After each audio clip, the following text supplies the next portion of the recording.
এই সাবধান কিন্তু।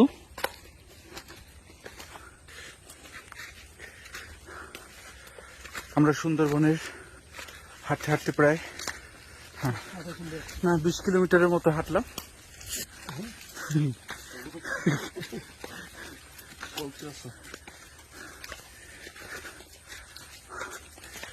সুপ্রিয় দর্শক মন্ডলী, এইমাত্র সামনে একটা বাঘ পড়ছিল আমাদের। ও আলহামদুলিল্লাহ, ফাইনালি আমরা হাঁটতে হাঁটতে স্যার 30 কিলোমিটার ঢুকছি না ভিতরে, 30 কিলোমিটার আর ভিডিও চলতেছে। কোথায় চাক কই? একটা মোচক পাওয়া গেছে আধা ঘন্টা হাঁটার পরে। ছোট, বেশি হওয়ার আশা নেই, তারপরে দেখি।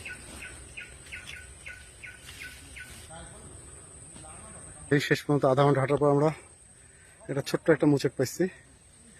এখন একটু দেরিতে আসা হয়ে গেছে, আর 1 মাস আগে আসলে ভালো পাওয়া যেত। এই আমাদের সেই ছোট্ট মোচক।